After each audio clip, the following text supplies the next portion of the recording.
Today we're still talking about building your plant collections, and now we're talking about the plants that are easy to grow that won't cause you a great amount of stress. Today we're talking about the philodendron.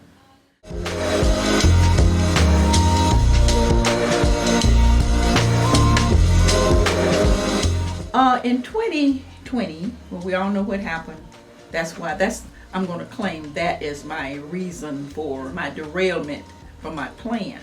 My plan was to collect other philodendrons. Well, so far I've only been successful in acquiring 4 different type philodendrons.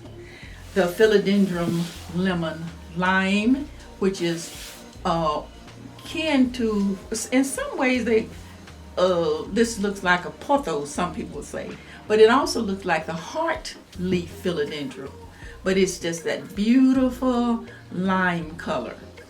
And I've acquired the Philodendron Brazil. These are vining plants, but this is the Philodendron Brazil. And this is the Moonlight. It still has that lemon lime color. Now this one is shorter and bushier, but this is the same thing right here. That same, but it's growing tall, and they're easy growers, and I get a new shoot just about every week. That's why it's that tall.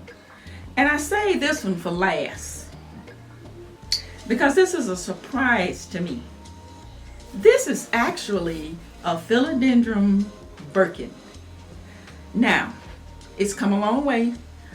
I'm proud of the way it looks now, because this time last year I thought I was gonna have to take it to the plant graveyard, because when I got them, I always say this, I thought it was the most beautiful plant I had ever laid my eyes on, because it's a Birkin, it has those stripes, those beautiful creamy stripes on it.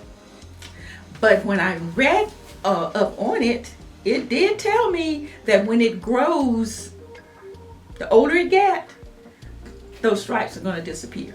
So here is proof that the stripes have disappeared. So expect that.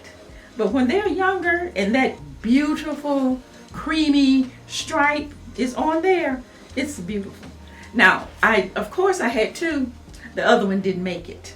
But Berkey made it. But Bitsy bit the dust. I don't know what had happened.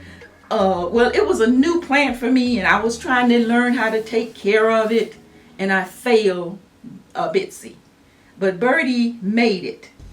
I changed the soil, just took it out of the pot altogether, rinsed the roots off all that old soil, and I put it in new soil. And I put it outside when the summer came. Put it on my porch. And now she's just beautiful. Just beautiful. So this is what the Birkin, when it gets older, this is what it's going to look like.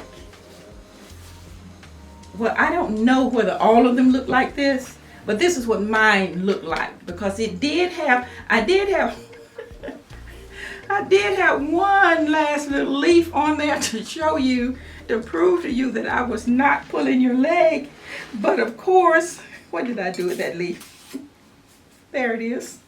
Let me see if there's a stripe still on here. No, I can't prove this is a Birkin. But this is the Philodendron Birkin. Now, I'm bringing you easy care. The water requirements are similar to the pothos. My big one is hanging up over there. Now this one, it was a cutting from the big one. And did I set this outside last summer? I don't think so. But see the little babies on there? It's an easy grower. And you only water it when the soil is dry. Sometimes it wants the soil to completely dry out, just like the pothos. Completely dry out before you water it. Now, I was looking at the Pink Princess, but I'm not one of those people that when it's trending, I gotta run and get it, because I'm not gonna pay $150 for a plant. Let's just get real, especially a little cutting. But anyway, there are many philodendrons out there, and I want to get at least 2 more, because this is what I do. Every spring, I try to acquire 3 different type plants that and add to my collection.